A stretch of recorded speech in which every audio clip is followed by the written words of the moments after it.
Greetings and welcome to Hymn Stories number 36. I love thy kingdom, Lord. I love thy kingdom, Lord, the house of thine abode, the church, our blessed Redeemer, saved with his own precious blood. I love thy church, O God, her walls before thee stand, dear as the apple of thine eye, engraven on thy hand. For her my tears shall fall, for her my prayers ascend. To her my cares and toils be give, till toils and cares shall end. Beyond my highest joy, I prize her heavenly ways, her sweet communion, solemn vows, her hymns of love and praise.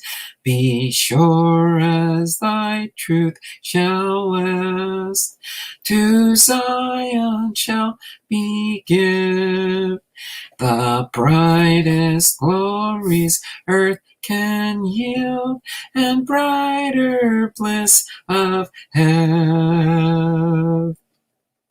So the author of this hymn is Timothy Dwight from 1752 to 1817. The composer is Aaron Williams from 1731 to 1776. The tune name is St. Thomas, and the meter is SM 66.86.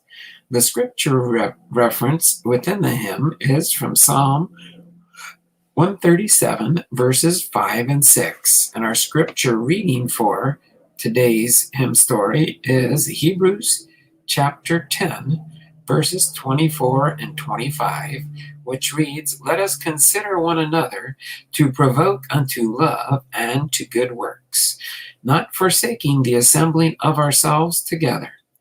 This is the only American hymn written from the time of the Pilgrim Fathers until the beginning of the 19th century that is still in general use today.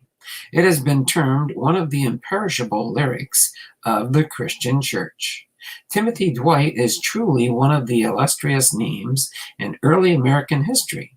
He was born in Northampton, Massachusetts on May 14, 1752. His mother was the daughter of evangelist Jonathan Edwards. Young Timothy was graduated from Yale College at the age of 17. The adult career of this man is amazing. He served for a time as chaplain with George Washington in the American Revolutionary War. Upon his return from service, he became a congregational minister, a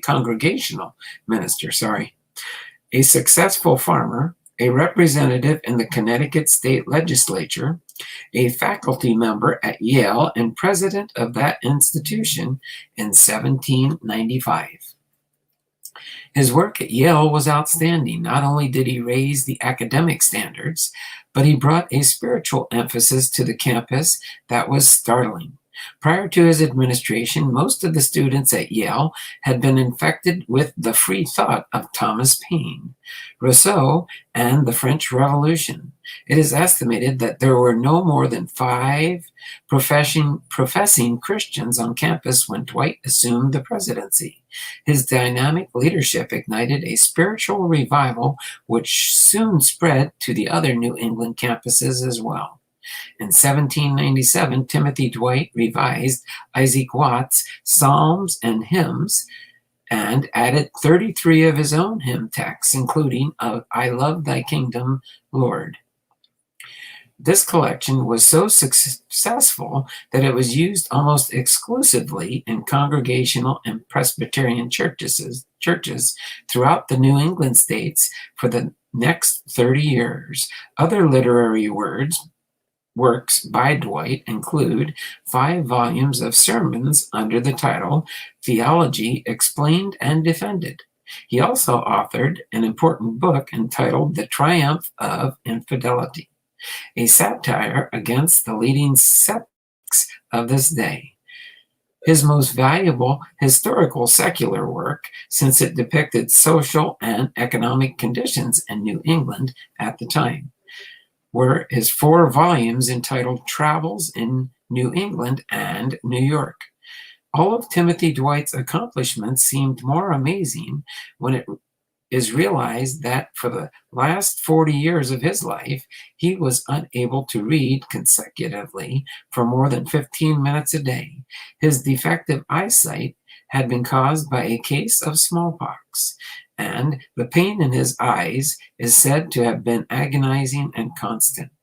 The tune for this hymn text, St. Thomas, first appeared in Aaron Williams's collection of tunes of 1763. It is also often used with Isaac Watts's text, Come, We That Love the Lord. Since Williams never claimed authorship of this tune, many believe that it was not Williams's original melody, but rather an adaptation from a work by George F. Handel, composer of the oratorio, The Messiah. Aaron Williams was the music director and clerk of a Scottish Presbyterian church in London, England. Hopefully you enjoyed this hymn stories number 36, I Love Thy Kingdom, Lord. You all take care, have a wonderful and blessed day, and look forward to seeing you in our next hymn story, number 37. Take care, Lord bless you, and have a wonderful week. Bye for now.